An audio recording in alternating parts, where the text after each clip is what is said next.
Не знаю, как тебя, но меня доконала ностальгия по Хантеру. Мне очень хотелось прочитать что-нибудь настолько же гениальное и от того же автора. В итоге выбор стал между одной из трех работ. Первая «Мне не страшен серый волк». Звучит, конечно, амбициозно, но что-то не то, хотя даже есть фанаты в комментариях. Вторая же манга «Злой Амур». Жанры интересные и многообещающие, и даже очень. Но фанбаза у него уже не такая обширная. Третья же манга «Отчет об убийстве духов». Олдскульный сёнэн с налетом мистики. Описание мне показалось достаточно многообещающим, поэтому ее-то я и выбрал. И именно об этой работе я и хочу тебе рассказать.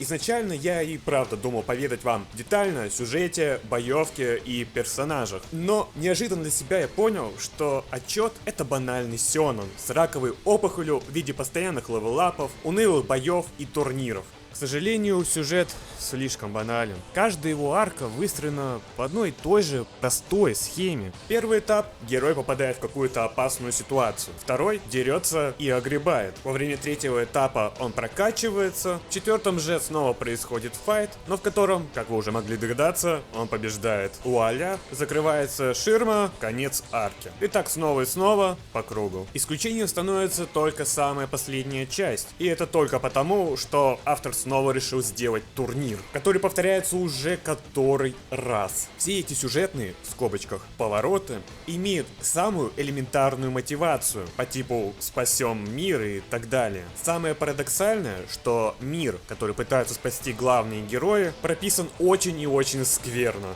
Законы, на которых он строится, и логика, на которую он опирается, хромают на обе ноги. О лоре же не стоит и вспоминать. К сожалению, эта часть манги полный цирк.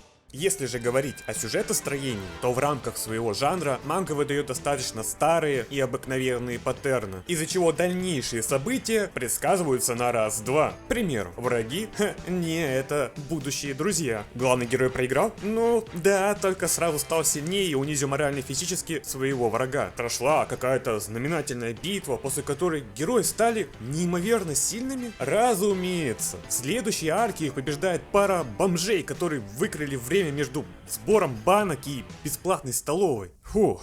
Однако не все так плохо. Есть один плюс, очень важный и абсолютно уникальный. То, что лежит наверху, но достаточно непросто осознать и понять. Речь идет о художественном стиле автора Хантера и отчета Юсихиро Тагаши.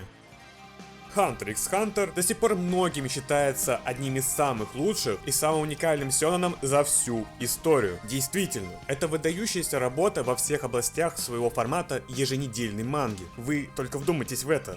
Еженедельный. Неудивительно, что у Тагаши такие проблемы со здоровьем, как и у большинства мангак. Отдельно же в Хантере выделяется разнообразный и многогранный визуальный стиль. Это впечатление формируется за счет того, что мангака является мастером органичного смешивания стилей. Как же он приобрел это мастерство, спросите вы? А все дело в том, что ему было тесно в жанре сёнэн. И не только в нем, а в принципе в формате комиксов. Его творческие потребности были настолько широки, что ему приходилось постоянно извращаться, вертеться и экспериментировать. Давайте присмотримся внимательнее к отчету, закрыв глаза предварительно на все его минусы. Вначале он рисует его в стиле Драгонбола, скрещивая это со стилистическими мотивами хулиганской манги. Затем, когда дело доходит до более серьезных боев и сильных противников, последних начинает изображать весьма и весьма реалистично, как будто бы следуя заветам своего старшего брата. Для чего это сделано? Для того, чтобы указать на смертельную опасность происходящего. Показать, что время для детских забав прошло. Эта идея как будто бы несет в себе цель не только напрячь и заинтересовать читателя, но и напугать главных героев.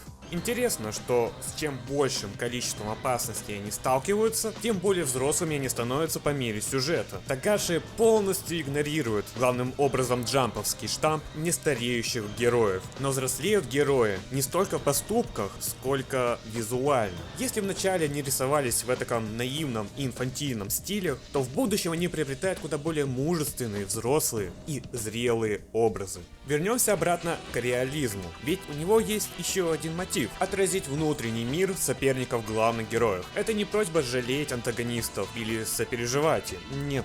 Этот мотив, наоборот, пытается показать злодея сильным, но сломленным внутри, заставляя читателя поверить в его причины сражаться или совершать отнюдь нехорошие поступки во имя какого-то своего, но высшего блага. Логически под эту тему подстраивается и сюжет. Это, в принципе, один из немногих его плюсов, как вы уже поняли. Тут нет очевидных злодеев, только антигерои. Величественные, деструктивные, нестабильные, но в какой-то мере даже благородные. Они — это настоящее украшение этой манги, а в будущем их образы разовьются в еще более интересных соперников в Хантере.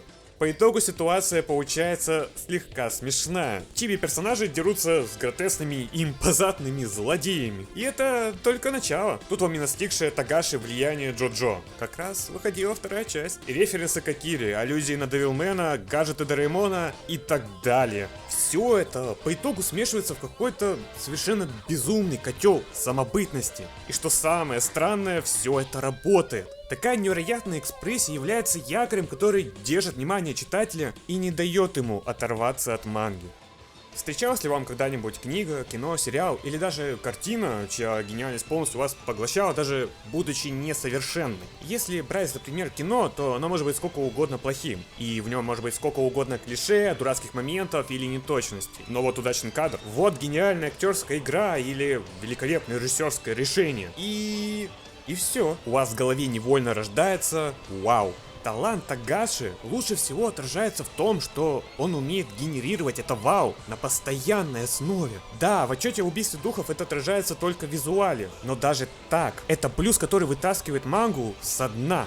В свое время в этой манге было море конкурентов, даже представить страшно, которые были лучше во всем, почти во всем. У Тагаши получилось выделиться на их фоне, получилось набрать фан-базу, получилось экранизироваться. И все это благодаря своему упорству, труду и старательности, что и переросло по итогу в его успех. Отчет получился этаким прообразом Хантера, в котором автор еще только искал свое вдохновение, свою опору, путь и методы раскрытия своего таланта. Правда, искал он это все в весьма необычных условиях. И что интересно, в будущей его работе стиль и качество рисунка нисколько не изменились. Их он выработал еще в отчете. Выросли же и значительно. Сюжет, персонажи и передачи эмоций. То есть все те слабые места отчета, на которые я жаловался в начале ролика. Я хочу порекомендовать эту мангу любителям жанра и особенно тем, кто сильно соскучился по Хантеру. В ней вы найдете много отсылок и намеков на его будущую культовую работу. И в принципе она может стать для вас этакой отдушиной, особенно на фоне сложившейся ситуации с Хантером. Тут хотя бы, в отличие от Хантера, есть концовка. Пожалуйста, напишите ваше мнение об отчете убийстве духов Тагаши и Хантере. Мне очень интересно мнение как от опытных читателей, так и новичков. А также подписывайтесь, чтобы не пропустить двухчасовой разбор самой культовой манги Сухиро Тагаши «Злого Амура». Пока!